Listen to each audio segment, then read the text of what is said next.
Uh-oh.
Okay, we'll start with this.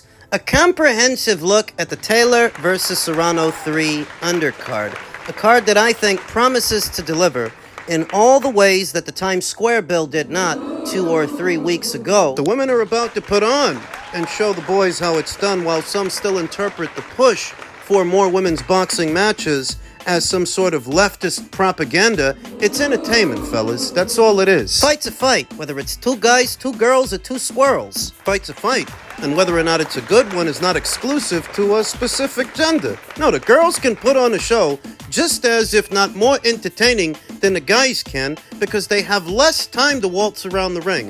They have less time to feel each other out. You talk about the raging debate between the 2-minute round and the 3-minute round, and I've long maintained that rounds being 2 minutes for women's boxing matches has actually lended itself to the product's appeal, because they ain't got time to play around in there. They don't have that extra minute to feel each other out, for there to be lulls in the action. They have a limited amount of time to assert themselves and get the job done, and that fast pace makes for action fight after action fight. That's what the audience wants. They want action. Rounds being 2 minutes instead of 3 forces the fighters to act quickly. The fight's on the bill. I want to say that I like every single fight on the bill, because every single fight, and I'm not exaggerating, has the potential to be an action fight, and almost every fight on the bill almost could end in a knockout. It could. Now, the fights on the bill that I'm looking forward to the most, aside from the main event, Dina Thorslund versus Sharita Metcalf, a bantamweight unification match for 3 of the 4 major titles at this weight, and unless I'm mistaken, this will be Dina Thorslund's U.S. debut. She's seen a lot of fighters like Sharita Metcalf, movers and jabbers. She's dealt with that style many times before, but this time it'll be on the biggest stage that she's ever fought on. So she has to make an impression. For a lot of people, this is going to be the first time they see Dina. She needs to leave a lasting impression on them. Now, I think she will. Thorslund versus Metcalf is a fight that I'm definitely looking forward to. Marshall versus Green. Savannah Marshall's big ring return in her very first fight under the MVP banner. Is Jadeja catching her at the right time, or is Savannah still too talented and too much for Jadeja? These are 2 of the heavier punchers in this division, so there is a distinct possibility that this fight ends in a knockout. The same applies to Cameron versus Kamara. Jessica Kamara is not that big a puncher, but Chantel Cameron is. A particularly aggressive customer that likes to lay into their opponents. Jessica's still coming off of that shellacking to Carolyn Dubois at 135. She's moved up to 140 for this one, and I think Chantel's gonna wear her out. I think Chantel's gonna wear her down. That's always been Chantel Cameron's calling card, stepping into the punches and just letting them go, letting them flow. Being honest, I'm enamored with almost every fight on the bill, and you're thinking to yourself, here comes Ring IQ trying to oversell it. Why haven't all women's boxing matches happened in the past? That is, an all women's boxing bill. If this is such a stroke of genius, like you say, why didn't we see more of it in previous years? And it's because Rome wasn't built in a day. This proliferation of names, this proliferation of fighters, many of them are fighters you've already seen before, fighters you're already familiar with. getting you familiar with those fighters took time. The work done by Matchroom, a lot of it done by Matchroom, done by Boxer. Previous eras, women's boxers and an all-women's boxing bill would have read like a novelty act. To the audience, many women boxers were a mystery. They didn't know those fighters the way they now know these fighters. Katie, Amanda, Chantel, Savannah, Alicia.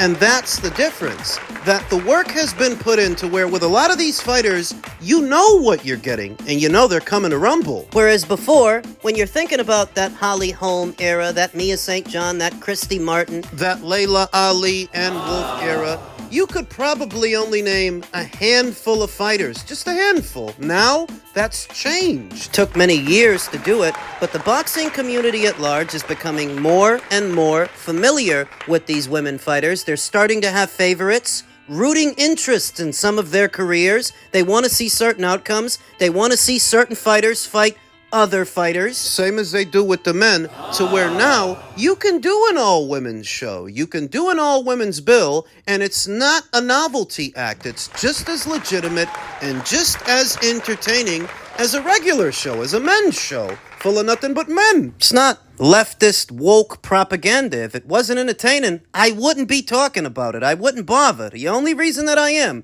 is because I know these fighters are going to fight. They're going to put on a show. It's not virtue signaling. You don't have to politicize it. If I didn't have faith in the product, I wouldn't talk about it. But I know this is going to be entertaining. This is going to be good. Look for this Friday, July 11th on Netflix, and we'll talk more about it as the fight date approaches.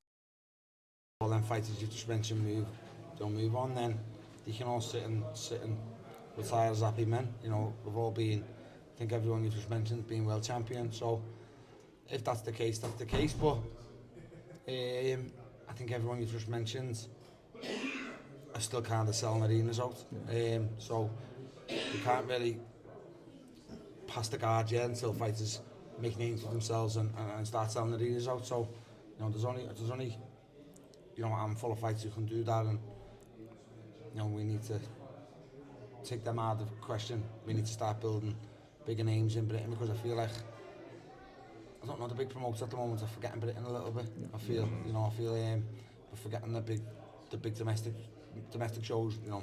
Though I may not be qualified to speak on it, me being an American here on this side of the Atlantic Ocean, I don't agree with Beefy's assessment at all that the big promoters are forgetting about the British boxing scene. What fights are the Brits missing out on when you consider that Nick Ball's last two starts were both in front of a hometown crowd? They were both in Liverpool in front of his native Liverpudlians. And Fabio Wortley's upcoming fight with Justice Hooney, that's going to be in Ipswich. He's having a homecoming fight. We just saw Anthony Kakache versus Lee Wood.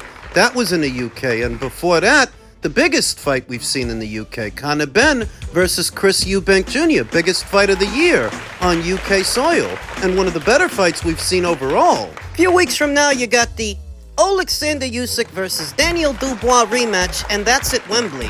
So I'm a little bit confused as to what fights the Brits are missing out on, to where Beefy feels that the British boxing scene is being neglected. You talk about developing the next wave of stars. That's Fabio Wortley, who's going to be fighting very soon. That's Moses Itelma, who fought this past weekend. He's inching closer and closer to not only becoming a world champion, but a headliner in his own right. And there are other guys, like Ben Whitaker, who's not my cup of tea, not mine, but some people like him. I mean, in a word, I don't really think the British boxing scene is missing anything. If you want to talk about a boxing scene that's facing a scarcity of big fights, relevant ones, I would sooner say it's the American boxing scene than the British one. You get a lot more fanfare and fan participation on that side of the Atlantic Ocean than this one. Think about the Times Square Bill. That was supposed to be a big show with a lot of big names. If it wasn't, it was because of the fighters. It was because the fighters fought half-hearted. The audience, they're just not interested anymore. They're too difficult to stimulate. Egging on business-minded fighters while at the same time playing sides of the street when it comes to their preferred promoter, this campaign to vilify Turkey El Sheikh for doing little more than trying to make big fights happen, putting relevant fights together. I would sooner say the American boxing scene is facing a shortage of big fights than the British one. What's the biggest fight that happened in America this year? Sometimes I wonder what's the biggest fight you can make in America involving two American fighters, not international ones, and I'm drawing a blank. It's the biggest and best fight you can make in America involving two homegrown American nationals. And if you can even think of one, how viable is that fight? That is it in the works? Is it gonna happen? Because if it isn't, then it really doesn't matter. If what you're thinking about is a fight like Gervonta Davis versus Shakur Stevenson, I mean, sure, that would grab people's attention. That could be big if it were gonna happen, but it's not. So I don't know what Beefy's talking about. I can think of so many possible matchups involving all British fighters that would get the British boxing community's attention more so than I can with American fighters here in America. Brits have got a good, very good heavyweight scene, good light heavyweight scene, and all good fighters sprinkled in there. Male fighters, female fighters, they got a lot going on. I don't think they're missing out on anything. I think they're getting the fights that they want, the fights that they ask for, which is why that boxing scene is more receptive than this one, more fertile. Men's super middleweight news. Shakur Stevenson says Terrence Crawford will cook Canelo Alvarez. He's backing his buddy, like you'd expect him to. The predictions for the September super fight between undisputed super middleweight champion Canelo Alvarez and Terrence Crawford keep piling on. WBC lightweight champion Shakur Stevenson is surely biased, but he's picking his career-long confidant and teammate Crawford to crush the Mexican superstar. I think Bud is going to cook Canelo. I think Canelo is a hell of a fighter, but Bud has all the tools to beat him, Stevenson told reporters. I think y'all make the weight difference something. In certain fights, yes. If this was David Benavidez, that would apply because he's a lot bigger than Bud. It's a valid point. He's not moving up to fight your run-of-the-mill super middleweight that has a super middleweight frame. Canelo doesn't. Canelo is a short, stumpy, stocky fighter who started out as low as welterweight, but has fought as high as light heavyweight. I saw Nestor Gibbs address that very recently on an episode of The Boxing Voice. I know Crawford and his fans would have never in their life allowed Crawford to fight 36 rounds with Canelo. I know Crawford and his fans will never in their life ask him to fight David Benavidez. I know Crawford and his fans will never in their life ask to fight Dimitri Bivol. We're talking like, about, I'm not done, my friend, because you're like on, that weed is real. I need some of that weed. Because, you know, we're talking about a dude that moved up 2 divisions. The only dude, I want someone else to mention in the history of boxing. I need David Maldonado because the rest of these bums don't know boxing. Because in the history of boxing, who else moved up 2 divisions and got a knockout? Because the only fucking man I know is Canelo. The only man I know to move up 2, not 1, 2, and stop some fucking bodies. Stop some shit. Stop some shit. Not no fucking decision. Not no bullshit that y'all want to say when it's Devin Haney is born. When it's Crawford, it's masterclass. I consider that a very valid point from Nestor Gibbs, that Canelo doesn't get enough credit for moving up not 1, but 2 weight classes and knocking out Sergey Kovalev. People like to say that, well, Sergey Kovalev was old. But what do you think Vosdick was when Benavidez fought him? And he didn't jump up 2 weight classes to do it like Canelo did with Kova. He didn't stop Vosdick like Canelo stopped Kova. And when Canelo stopped Kova, he wasn't just some contender. He wasn't some quasi-retired fighter on the comeback trail. He was WBO champion. Canelo don't get no respect. He doesn't get enough credit for that victory, but people are calling David a Mexican monster for going to a decision with Vosdick, who was older than Kovalev when Canelo fought him. Nestor's right. Despite all of this, Shakur Stevenson says, I think Bud is going to cook Canelo. I think Canelo is a hell of a fighter, but Bud has all the tools to beat him, Stevenson told reporters. I think y'all make the weight difference something in certain fights. Yes, if this was David Benavidez, that would apply, because he's a lot bigger than Bud. But with Canelo, physically he's kind of big, but height-wise, he's kind of small. Wingspan-wise, too. And that is what creates the middle ground. That is what creates the arena, the environment, to where Terrence and Canelo can fight. Because categorically, they are both smaller fighters that started out at lighter weights, and neither one of them has a super middleweight frame. When you think about a super middleweight frame, you're talking about Caleb Plant, Diego Pacheco, these guys that stand in somewhere at or around 6 feet tall, around there. That's a super middleweight frame, more or less. Canelo doesn't have that. That's why he deserves even more credit for becoming the authority, the man to beat at super middleweight, not having a super middleweight's frame. Shakur Stevenson says, I think the stoppage is possible. I'm not saying it's going to happen, but I think it's a possibility if Canelo acts out of line, not understanding that Bud can crack too. The contest between Alvarez and Crawford is set to take place on September 13th in either Vegas or LA or New York on a still-to-be-determined platform, and 5 venues overall are in consideration, though recently, Canelo Alvarez himself said that the fight's going to be in Vegas. That's what he said when the journos caught up to him a few days ago. ¿Se va a Arabia la pelea? No. ¿Se movió de sede? No. Oye, se está marejando, me parece, no quedó el estadio de los Raiders.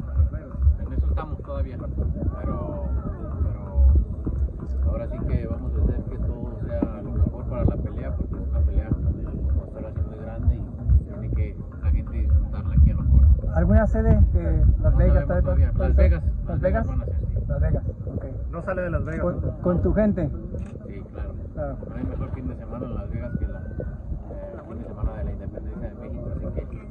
Addressing the talking point in our previous segment about the scarcity of big-time fights happening in the United States, this is one of the bigger ones that can happen, arguably the biggest, and I think it does need to happen here. It's good to hear that it's happening in Vegas. I'm not one of these wet blankets that have been moaning the whole time that Turkey is poaching all the fighters and having them fight in Saudi as opposed to here. Never really had a problem with that. But for this particular event, and for it to be everything that it can be, I think it needs to happen in America, because obviously Terrence has fans here, and so does Canelo. Of course he does. This is his market. This is where he is the top earner. Now, his last fight took place in Saudi Arabia, but the American boxing community didn't miss much with that one. And that really wasn't the best advertisement for what Canelo Alvarez is bringing to this Terrence Crawford fight. What he's got on him is that even though he doesn't have a super middleweight's frame, he is a bona fide super middleweight by now. Having spent years in that division, he is fully acclimated to 168, where Terrence Crawford is not. So Canelo has that advantage. But what does it mean to be acclimated to a division? You hear people say it all the time. In a word, it's being used to it. It's being used to carrying that much weight into a fight and operating, being able to perform. We know that Canelo Alvarez can, he's done it for years, but can Terrence, who is several years older than Canelo? It's being used to fighting at that weight against other fighters at that weight, and whatever they bring to the table. We know Canelo's used to it. Terrence? We know he isn't, because he never fought there, so how could he be used to it? That's the question mark. That's what makes the fight intriguing for me. Terrence is so sure of himself, and his supporters are too, to where you almost believe him, but the deck really is stacked against him. You're older and arguably smaller, moving up in weight, having not fought in a year, to a division you've done absolutely nothing in. See how he handles himself.